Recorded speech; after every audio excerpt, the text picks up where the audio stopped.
Today on In the Woodyard, all of these saws are dull, they all need sharpening. It is saw sharpening day. Let's get to it.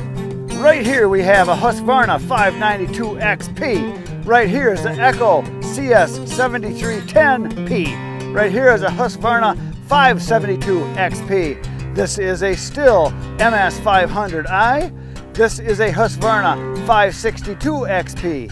This is a Husqvarna 572 XP. This is a Husqvarna 540 XP Mark III. And this is a little Black & Decker guy, 42cc. Dull as a bowling ball. They all need to be sharpened. Here we go. So these saws have been run, and when I got done using them, we put them in a barn. I didn't sharpen them. And in 2 days, we have a cutting job that Ed and I are gonna go. I'm gonna go cut some wood on his dad's land. He's got a bunch of wood down that he needs cut up and split, so we're gonna go on a road trip and do some cutting. And we're gonna be taking the Echo for sure, probably a Husqvarna 572, probably the 562. And I think Adam's got a couple saws that he has too. He's got a 395. I think he's got a 372. I think he's got 3 or 4 other saws that aren't here. These are just ones that we have here on the farm. I do not have Bert's saws here. He's got a couple of 50cc saws. He's also got his 590. We also have 2 3120s, and there's some other smaller saws in there. This is by no means all the saws, but these are the ones that need sharpening. These are dull, which happens when you use them. Now, I normally, when I get done cutting with a saw, I sharpen it. But the other day I cut 3 different saws, 3 tanks, and it was hot and I was tired, and I'm going home. So I didn't do it, but we're gonna be using the saws. I usually like to end the day with having everything put away, sharpened, and ready to go for the next time, but I didn't do that, so it is time. So today I'm gonna sharpen all of these up, touch them up, get them all ready to rock and roll, check the chains, maybe check the air cleaners, that kind of thing. Kind of maintenance, which needs to be done once in a while, because a lot of people, when they go to use their chainsaw, wonder why it's not working really good, because they don't do maintenance very often. So a little bit of maintenance is a good thing. Just kind of check things over and get them ready to go. So today we're sharpening. Here we go. So before I start sharpening, we're going to talk about how I sharpen. There's a huge debate, obviously, because everybody likes to debate and fight over how they do things compared to how other people do things. Now, I hand filed chainsaws for 40 years. So I know how to hand file. I know how to sharpen a saw with a hand file. Yes, it works great. Yes, it's old school. It works good. If you're in the woods, you take the file, you shove it in your boot, your pocket, your coat somehow. You got it with you in your wood, so if you hit a nail, if you hit the ground, you hit a rock, you can touch it up. So they're very portable, don't need electricity, work really good. However, to do a good job hand filing, especially if you hit a rock or a nail or a fence, something like that, which does happen, it's 10-15 minutes. Some guys say 20 minutes to do it right. And it's work, it's hard work to file. I mean, you gotta push hard to do it right, you gotta hold it right. When I hand file, a lot of times I work up a sweat. You're basically doing push-ups. So it's not that I'm afraid of work. I don't mind working at all. But I have found other ways that are faster, easier, just as good. Now, there's a lot of guys that don't know how to file. And it's something you should learn how to do, because when you hand file, you really learn what is sharp and what's not sharp, and how to sharpen, how to get the right angle, how to get the top plate, how to get that point, how to get the gullet. You learn all that, so that's important. But there's guys that don't want to take the time or don't sharpen enough. So what they do is they do one of 2 things. When their saw gets dull, they put a new chain on. That's one way, and it does work. The second way is you save your chains up. Say you got 3 or 4 chains. When they all get dull, you take it into a shop. Say, here, sharpen my chains. And there's guys that do that. I have a friend. He's never sharpened a chain ever. He said, I've tried. He said, I'm not good at it. I don't like it. So he said, what he does is he's got 2 chainsaws. And he's got 3 or 4 chains for each one of them. He says, when they get dull, I take them in and I say, sharpen all of them. And they do it. And he said, I don't have to worry about it. He said, my time is worth more money to me than someone else's time, because he makes really good money. He says, I just have them do what they're good at. So there's that. You can do that. A lot of guys do what Bert does. He has, on his saws, he does kind of a chisel cut, kind of a square cut. And he's doing it with a grinder, and he's doing 2 different angles with 2 different grinders. So, and his saws are awesome sharp. He does a great job. Being a machinist, he knows metal, he knows what he's doing. So he does a fantastic job. So what he does is he'll take his chains as they get dull. He'll take 3 or 4 of them, sharpen them, and then he's got a little locker that he keeps in a little plastic tote, puts them in there, and then when he goes on a job, if he's cutting, he gets a dull chain, he swaps chains out. And that works great. What I have done in the past when I go on a job is I take 3, 4, 5 chainsaws. Because when I'm on a job, I don't want to be sharpening, I want to be cutting. So what I do is I take extra saws and I just cut until they're dull, and I put that saw down, grab the next one, cut till it's dull, put that saw down. I'm giving my saws a break, and then when they're all dull, I need a break, and then I sharpen. But I use a Dremel. It's every bit as good as hand filing. For those of you that say it isn't, you haven't tried very hard. Just like when you learn how to hand filing is not something you're going to learn overnight. Nothing that you do that is a highly specified skill, you're going to get good at right away. And if you go from hand filing to using a Dremel or a rotary tool, whatever it is, with a bit, there's a learning curve. A lot of people I see that try this, they try it once or twice. Oh, I can't do that. Hand filing's better. For you it is, but if you learned how to use this, this is every bit as sharp. Every bit as sharp. Some people look at it and say, oh, well, you're taking too much material off. No, I'm not. I take the same amount off whether I'm hand filing or using a Dremel bit with the Oregon 7/32 stone bit. That's what they are. And hand filing, it's all manual. With this, the bit does the work. Just like your chainsaw, the difference in between having a chainsaw with the motor cutting the wood for you versus a handsaw cutting with a saw is the difference between hand filing and using a Dremel. I'm just saying. Some guys say, well, when you're sharpening with that Dremel, you're heating that tooth up, you're making it brittle, it's going to break. I've only been doing this 12 years now, I think, with the Dremel. I've been using it, and I cut about 200 full cords a year. I've never had a tooth break on me because it was brittle. And some say, oh, well, it's going to get dull faster. No. I've hand filed and used the Dremel. It's the same. It doesn't matter. They're both sharp. They both cut really good. They both get dull the same. If you hit something, it's going to get dull. If you cut a whole bunch of red oak, or if you're cutting hickory or harder wood, you're going to get 1, maybe 2 tanks, and it needs touching up because your saw is not as sharp as when you started. I want my saw to be as sharp as possible all the time. Ideally, this would be ideal. You cut 1 log, you hand the saw to someone. You grab another saw that's running and you cut some more. You just keep rotating through saws. That way every cut you make is from a sharp chain. That would be ideal, but that's not reality. So I know there's a huge argument, and there's a lot of guys that say, oh, you can't use this because it's just not as good. Well, then go back to using, if you think your hand file is so good, go back to using a handsaw instead of a chainsaw. This works. So do the guys that are professionals, tree service guys especially. They use all of their saws. They have a rack. I see a lot of them where they hang all their chains to be sharpened, and then all their chains that are sharp. When they go on a job, they take all their sharp chains with them. They make sure the saws are sharp, and they come back. They swap out their chains. They hang up the ones to be sharpened. They do not hand file for the most part in their shop.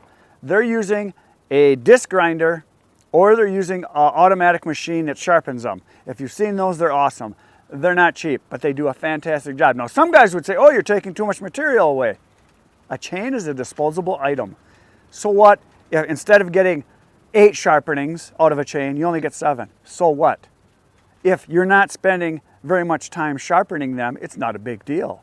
Now, when I hand file, 10 minutes to 15 minutes to do a good job. And that's making sure you go both directions, making sure you're getting your rakers taken down, making sure your chain is tightened, maybe doing lubrication. When I use the Dremel, I can sharpen a 24-inch chain between 1 minute and 30 seconds and 2 minutes and 20 seconds, depending on how bad it is. So 1.5 to 2.5 minutes, that's it. And I'm not sweating, it's easy. And I can sharpen a whole bunch of saws in 10 minutes. Time is more valuable to me than anything else because I'm getting old, I'm close to death, and I need to save as much as I can. So I'd rather be cutting than sharpening. That's just me, but I might be weird. Okay, so we're gonna do some sharpening now. I'll quit ranting. Okay, we're gonna start with this tooth right here. You can see it's got some jaggedness to it. The top plate isn't really straight. The tip is gone. It's definitely not as sharp as it was. This one's not terrible. The tip's pretty good. The top straight edge is pretty good. This one here, you can see the tip is gone. It's all rounded right there, and it's got raggedness. This one right here, again, it's the opposite side, so that's not terrible, but could be better. It's not cat claw sharp. The tip is pretty good. Here, this one you can see is all raggedy. That one, again, it's the opposite side, not terrible. This one here is a little raggedy. Let's go back over here and look at some of these. I saw one down here. This one right here has got some raggedness to it. Let me get the camera to focus here. There we go. So you can see it's got some raggedness right along the edge there, so not as sharp as it once was. Yeah, the tip on this one is gone, if you guys can see that. It's not terrible, but it could be better. See, the tip is not terrible here. Top plate's not terrible. This is probably one of the sharpest ones right there. This one here, you can see it just doesn't have it. Again there, that's not terrible. And you can see that one's rounded. The tip is just not there. I don't think I could cut myself if I tried. Okay, so there you go. You got to see what that looks like. Now we'll do some sharpening. I'll try to use this camera to do the close-ups as we sharpen. Okay, so first off, when I sharpen, I always wear gloves because I have cut my hands lots of times. This one was a good one. I cut that one right down to the bone on a chainsaw because I went to grab something, slid my hand across, ripped it wide open. I got all kinds of scars on my knuckles. So I wear gloves just because I don't like to bleed all that much. So in my little sled here, this little vise that Bert makes that we sell on the channel, if you're interested, let me know. But I'm going to start with the file here, and we're going to use the file for a few teeth just to show you that I can hand file. So now I'm sharpening as much as the tooth needs. Some of the teeth are not as dull as others, some are more dull.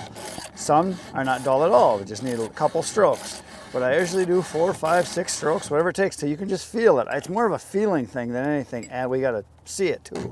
Because you want your tip to be nice and pointy, cat claw sharp, and you want your top plate to have that nice straight line. And you want your gullet to be good. There you go, I can just tell it's sharp. Cat claw sharp. So I did, I don't know, what did I do there?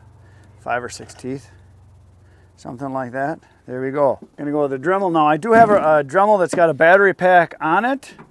That is a rechargeable battery pack, but this one has power, and I have lots of power units, so I just take this with me. And yeah, I'm not gonna take this out into the woods with me.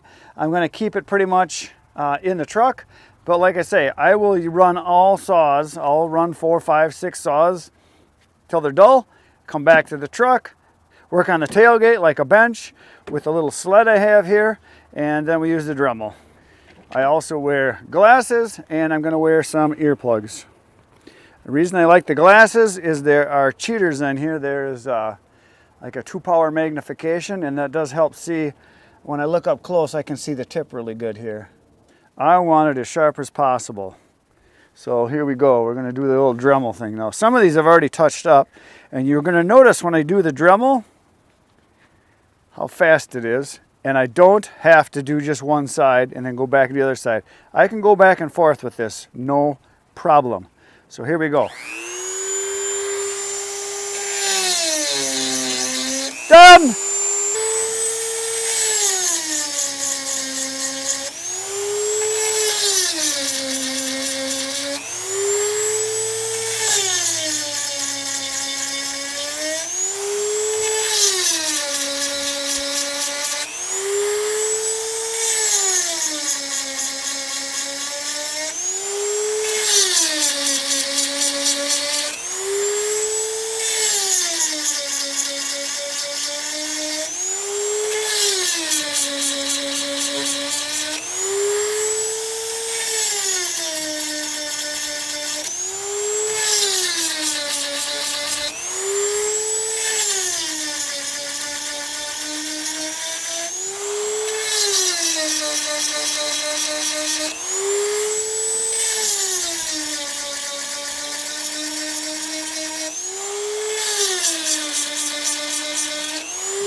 almost think we're back to where I hand filed here. I only did the one direction, so I gotta, yeah, that's been gone. I only got a couple to go. So this is a 24-inch bar and chain, and it's done. Tell me that's slower than hand filing? I don't think so. So let's check them here. Cat, claw, sharp. The top plate is nice and straight. The tips are there. Now the next thing I'm going to do is I do have a depth gauge, which I do use occasionally. That's not terrible. Yeah, it looks like, feels like it's still good. So I'm not going to take the rakers down. I was thinking about doing one. Yeah, that one's a little high there. But I just randomly check them here and just kind of see. And if I can feel it sticking up, I'll take them down one stroke. Most of the time, though, I don't use a gauge. Most of the time, when I'm cutting with the saw, if I feel that I'm pushing on it and I can tell it's sharp, but I'm still pushing, that means the rakers need to come down a little. It's more of a feel thing, I guess, than anything. But I can see here by the gauge, these are all good. So I think I'll tighten it up a little bit. It's a little bit loose, not terrible, but we're gonna tighten it up a little smidge. A smidge is just a little bit, in case you're wondering. Same as a scotch. And I tighten it, for those of you that are wondering, I tighten it so like it's more of a feel thing. Basically, there's the nickel trick. If you put a nickel under there and then tighten it down to where it's tight, you can't go anymore. It's about right. Some guys go a little bit too tight. Some guys go a little bit too loose. I feel I'm about right where I am. Not too tight, not too loose. But that's a personal preference. If you ask 10 guys what's the proper chain tension, you're probably going to get 6 or 7 different answers. So you do what you got to do. I want the chain to roll but not be so loose that it comes off. There. That one's done. On to the next one. Also, as soon as I'm done sharpening, I put the scabbard back on, because the scabbard is here not to protect the teeth. The scabbard is here to protect you from the teeth or other things that you can hit. I've bumped chains into all kinds of other things and scratched stuff, which is not good because it is sharp. This one is ready to rock and roll. Next up, we're going to do the Husqvarna 592.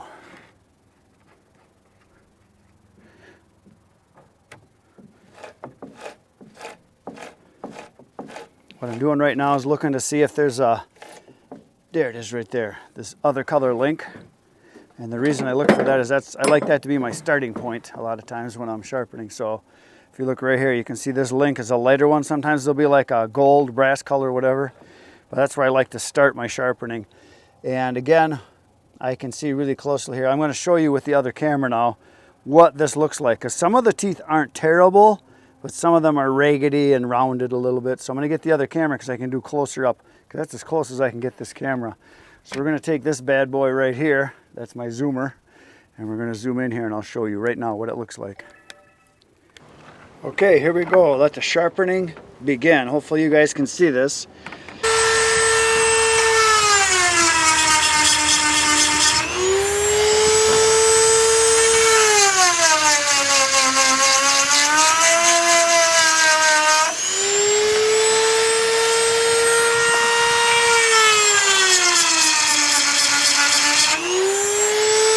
So much easier than hand filing, I can't tell you. Once you learn how to do this, don't fear change, guys. Change is good.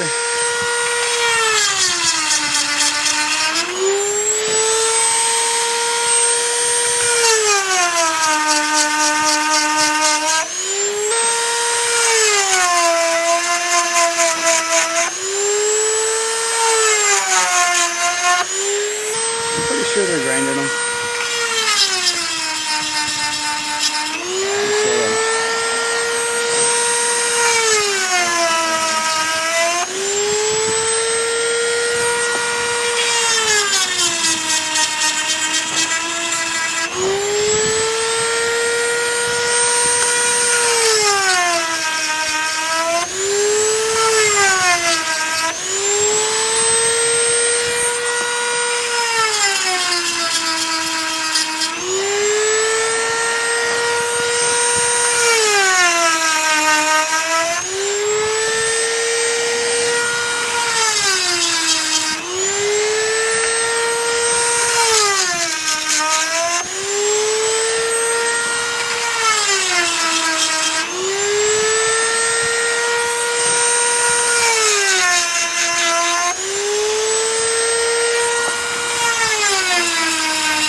That tip is totally gone.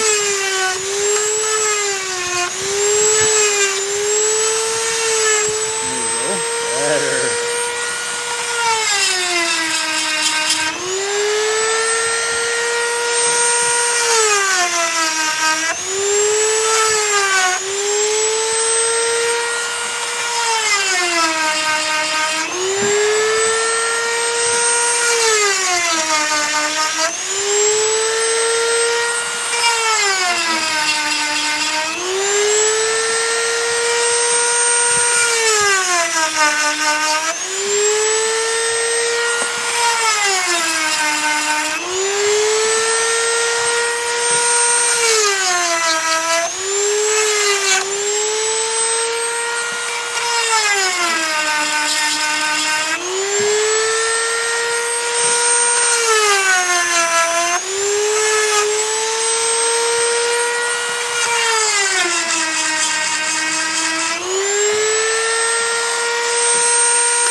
Let's check the depth gauge now. Let's see what we got. Survey says, not too bad actually. I've taken the rakers down a couple times on this already, just a couple strokes. Yeah, that's good. I don't need to take the rakers on that down. And I already tightened it up a good there, so this one is also done. Now the time it took me to do 2, most guys would still be on their first one with a hand file. Just saying.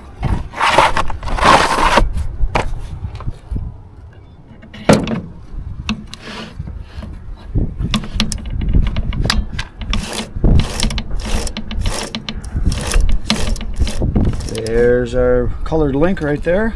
Right here it is.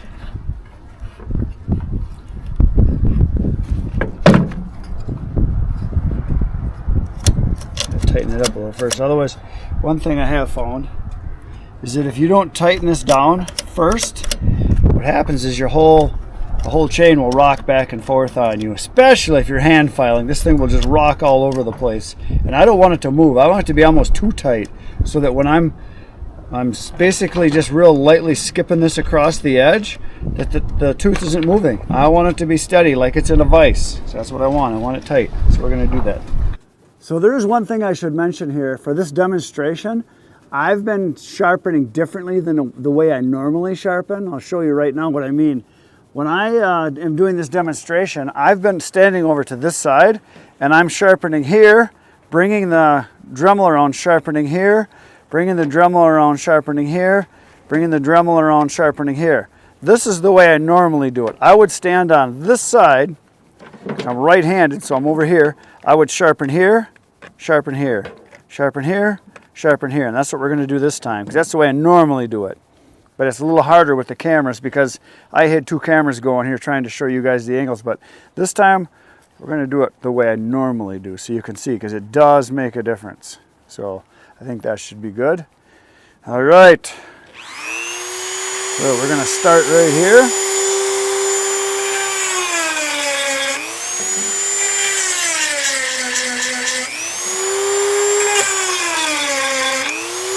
This is not very dull, so it's not going to take much.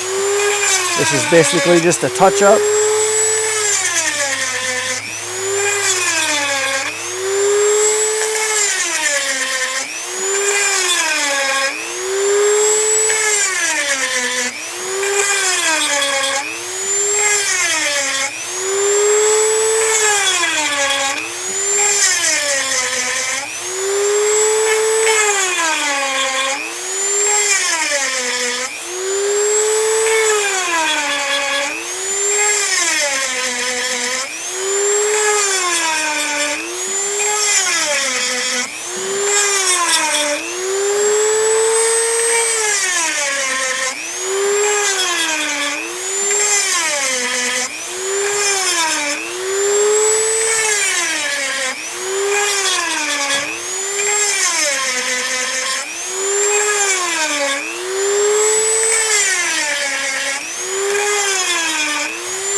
all done.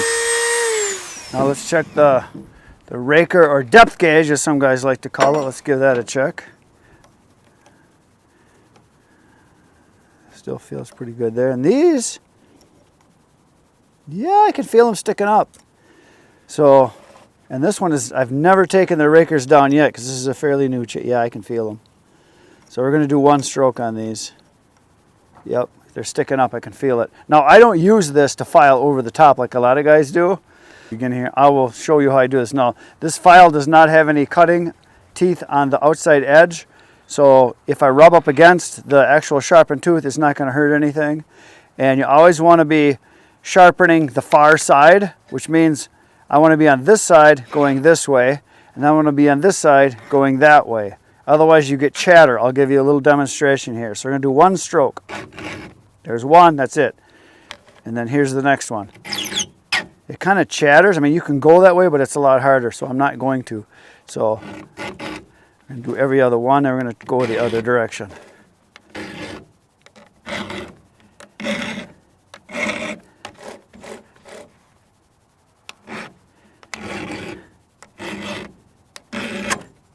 Oopsie.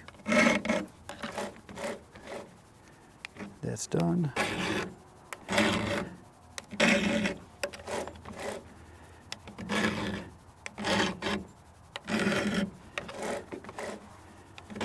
And obviously you got to kind of watch to make sure you don't do too many, because 2 strokes is a bunch. I think, yep, I'm back to the beginning. So now I'm going to go the other direction. I think I can do this with the camera right where it is. So we're going to give it a try from over here. This will be harder for me.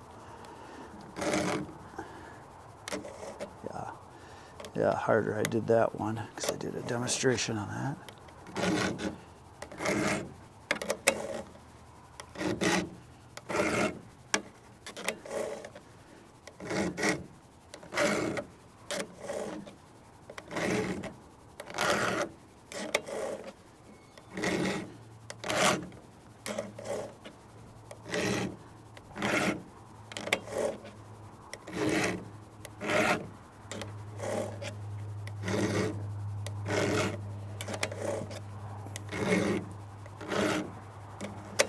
Now, some guys have asked me, why don't you use the Dremel?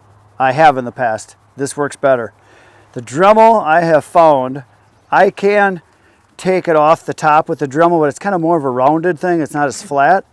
And this I can control how much. With the Dremel, it's kind of hard to gauge, and the Dremel's running, so it's easy to hit the tip of the tooth. With this, I don't have to worry about it. So the flat file for taking the rakers down is better. People ask me also, how often do I take the rakers down? I said, as often as I need to is the answer, which is generally about every second, third sharpening, probably, 1 stroke.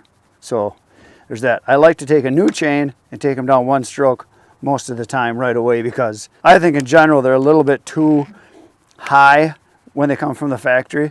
Same thing as sharpening. A lot of guys like to take a brand new chain, take the rakers down a stroke, and then do a couple strokes with a file or touch them with the Dremel just a little bit, because now the tips on these are just razor sharp. That is the way they're supposed to be. Now you could shave with these. The top plate, if you run your finger across that top plate, you can actually feel how sharp it is. It's the whole, not just the tip, it's that whole top edge is sharp, because that's where all the cutting happens, up here.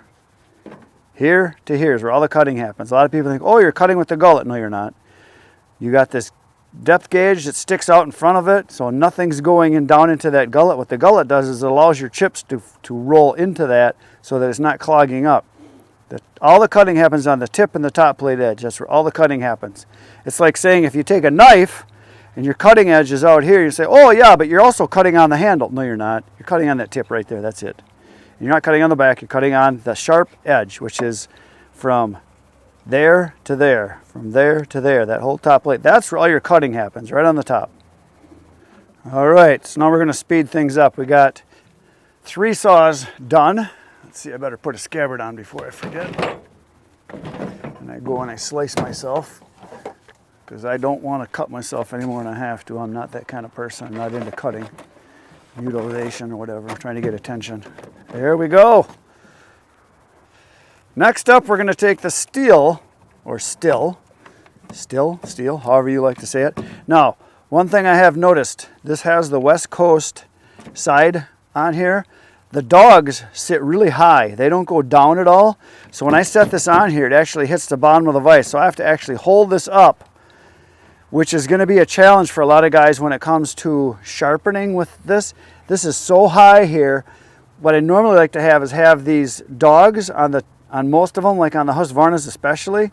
The dogs hit first, so that's what's on the ground, and that's what gives you your stabilization when you're trying to sharpen it. The steel now, it just kind of wobbles in there because these are so high, so that's an issue because the whole saw is off the ground here.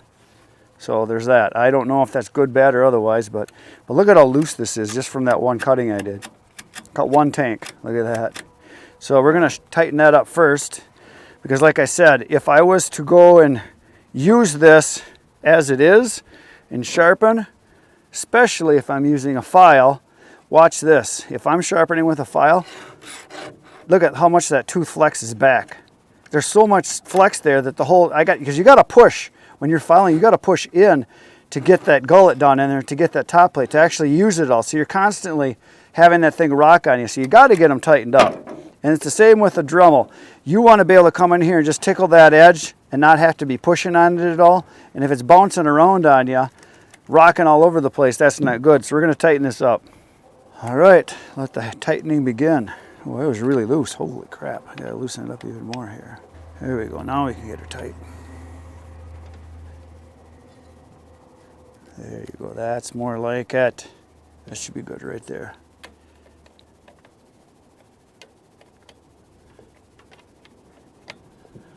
Let's just check it again. Yeah, we're still good.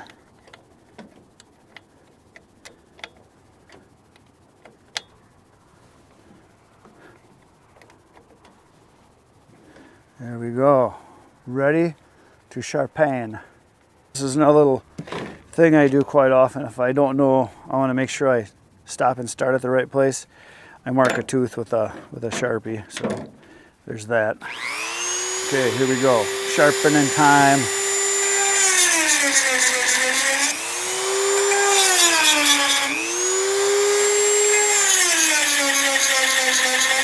And I can see just by looking, I think these rakers got to come down.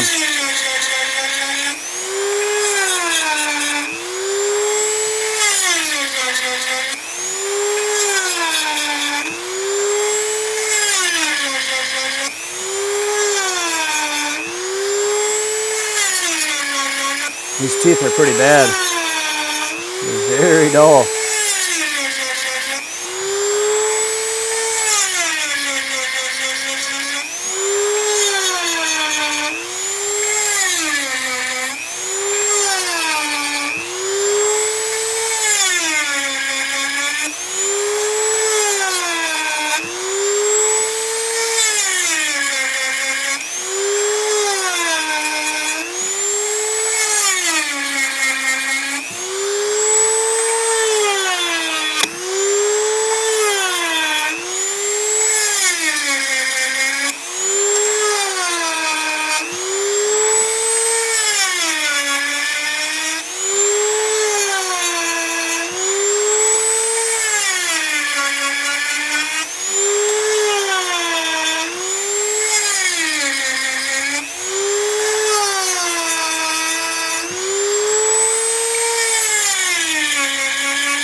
All done.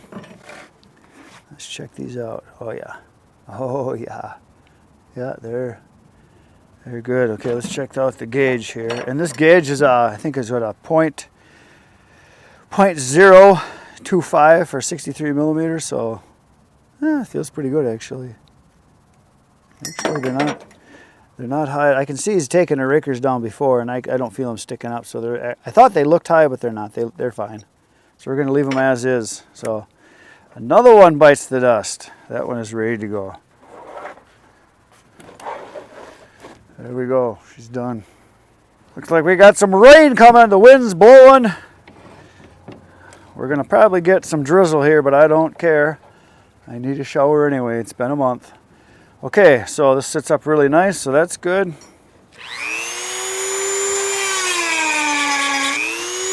Yeah, I gotta tighten it up.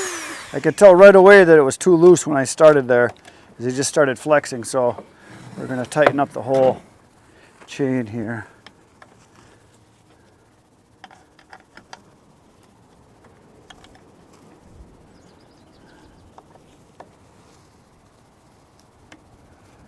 There we go. That's better. Oopsie. I really like double dogs. I think all saws should have double dogs. Makes a nice, steady platform for resting them on. I just like for when you can dig into the bark a little bit. Way better than one. And I like a little bit bigger ones too. All right, here we go again. That one's done.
Check the depth gauge, rakers.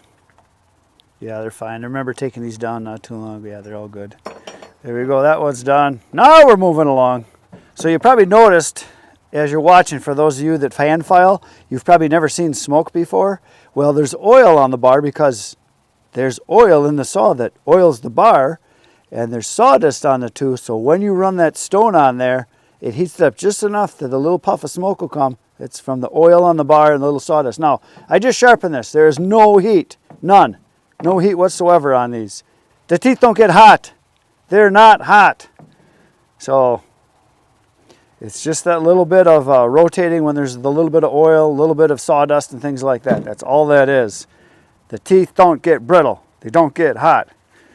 I don't touch them for that long. I'm not sitting there and grinding and grinding and grinding. It's just, it's tickling it is all it's doing. All right, scabbard time.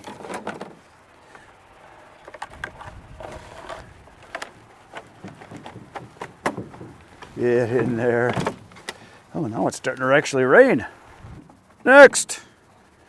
So this one here is a fairly new chain. Yeah, it's a pretty new chain. Yeah, I can tell by looking. This is, yeah, the rakers are taken down once. And I can tell it's only been sharpened. It looks like once, maybe twice. So we're going to mark a tooth because I didn't see any odd colored link there. And we're going to give it a go here again.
right there. When I saw it, there's the link that's a little different color. I didn't even notice it. That's normally where I would start.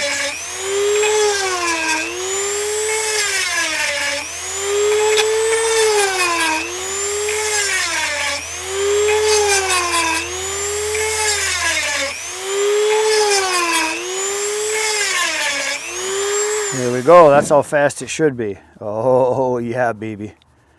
Awesome. Awesomeness. Ready to rock and roll. That chain's tight enough. Okay. Another one done. The scabbard has seen better days, but it's better than no scabbard.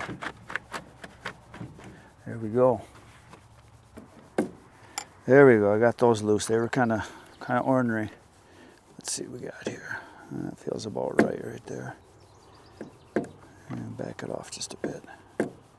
There we go. So I've used this saw to cut out stumps because I didn't want to use a good saw, so I've been using this cheapy one here, and it actually works okay. It's definitely not great. It's a $100 saw, 99 whatever it was, something like that.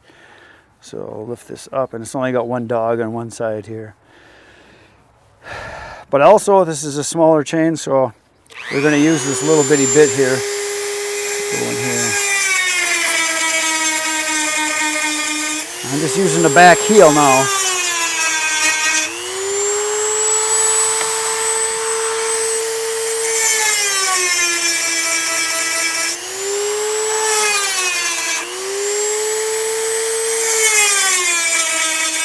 Not much of a bit, that's for sure.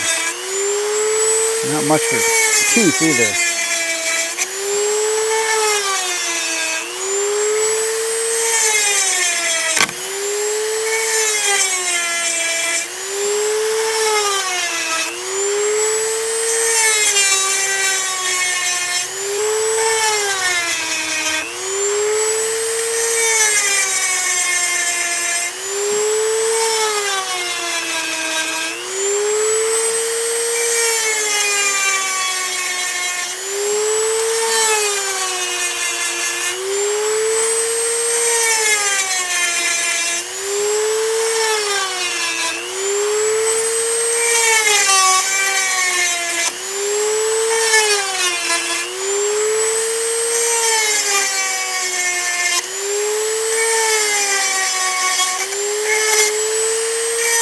That's the end of that bit.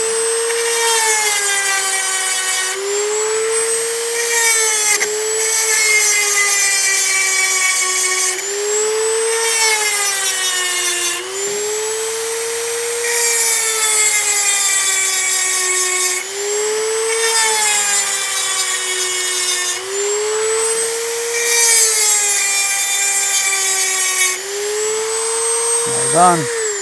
Yeah, that bit's terrible. So that's bad. So you give it a bend and break it, and I won't use that again, that's for sure. That was just enough to get this done. Good enough. It's not great, that is for sure. All right, so let's check it out. Ha, it's actually very sharp. Now I'm gonna take the rakers down one stroke because I can see they've only been taken down once, and I know I've sharpened this a few times. So it's got that stupid safety chain. So it doesn't matter which way I go, so I'm just going to go all the same direction.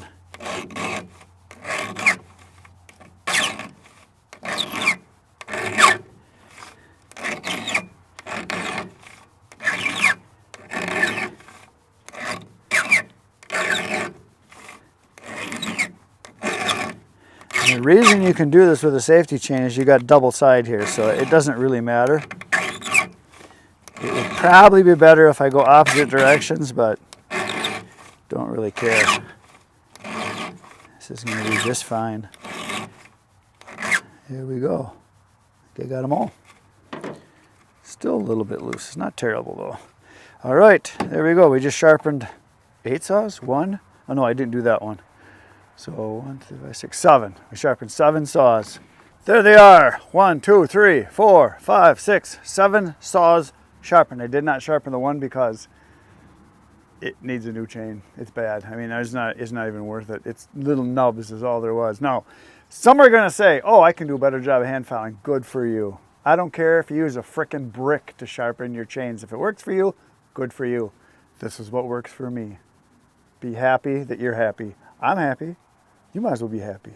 But because I know there's gonna be guys filled with hatred that, because I don't like files. I like files. They work fine. This is 3 times, 4 times as fast. Like I said, I can sharpen a chain in about 1.5 to 2 minutes. With a file, it's 10, 12. And if you got to do 7 of them, yeah, that's like an hour's worth of work. This just took me maybe 20 minutes, and that's explaining, setting up the camera, moving stuff, putting the scabbards on, checking the chain. Actual sharpening time, 1/3. It's 1/3 the time. And like I said, time to me is more important than a few dollars that you're going to spend on the chain. It's more important than the few dollars that you're going to save by using a dollar file versus a $2 stone bit from Oregon, because that's about what they are a piece, something like that. Some are going to say, I don't have a power pack to take with me into the woods. Great. Get a Dremel that's got the rechargeable battery pack on it. It's this big. They're tiny. Doesn't take up a lot of room. I don't like sharpening in the woods. I like sharpening at my truck where I can stand and not have to be leaning over and laying on a stump and stuff like that. Yes, if you got to touch it up. When I go cut in the woods, if I'm in the woods, away from the vehicle, I shove a file in my boot. That's where I keep it. It's just always there. So if I hit something, I can hit it a few strokes and be good to cut again without walking all the way back out, getting another saw. But if I'm close to the truck, put that saw down, grab another saw. I don't want to be sharpening when I'm cutting. I want to be cutting while I'm cutting. That's just me, but I'm weird. Here is my kit. I've showed this before. It's got a top tray. So I've got files in here, extra chains, wire brushes, glasses, scrunches, wrenches. I've got sprockets. I got tape. Here's the Oregon bits. Everybody wants to know. 7/32, $6 or $7 for a 3-pack. Oregon flat or rat tail files I also like. 7/32. I buy a dozen at a time, and I do use them. So look at, I've got files in here, and I do use them, but I don't like to use them. I like using the Dremel better. Scrunches, marker, all kinds of stuff. In here I've got the Dremel, wedges, some tape. I've got some packages from where I had some stones. Here's another one. I usually buy, like, when I go buy these, I'll buy like 5 or 6 at a time, just so I've got them. Gloves. I got some zip ties in here. I got some extra bar oil in there, not bar oil, mix oil in there. I've got a marking stick if I want to do marking, extra chains down on the bottom, extra wedges, a little handsaw in case something happens, I can cut my way out of something. Another chain in here. There we go. That's why I like to run kind of all the same stuff. That way it's kind of always the same. And then this just drops in here like that. And I'm ready to go cut. So all my goodies are right in there. There it is. And then this is the sled that I made. This is the vise that Bert makes. And yes, we're going to be making another batch real soon. It's a machined aluminum piece with a tightening knob here. It is bolted on to the actual sled. This is just a piece of hard maple. It's got a helicoil on the inside, so this is not going to strip out.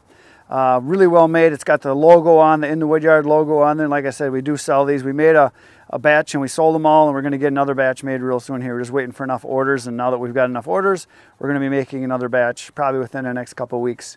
So those of you that want one, they're coming. Be patient. I'm sorry, I'm not a manufacturing facility. This is something we just kind of do on the side when we get time. And I know people are just chomping at the bit. When are you going to get merch? When are you going to get shirts? When are you going to get hoodies? When are you going to get hats? Someday is the answer. Someday it'll happen. It's not high on my list because I do videos, I cut firewood, I run another business, I do YouTube. Kind of busy doing that stuff. That's it for today, folks. See you tomorrow morning, 5:30 a.m. I'll be here right now. Go watch all the other videos on my channel. There's 1,400 waiting for you right now. You should go watch them all. It's highly recommended. Even the Pope says so. Good night, Irene.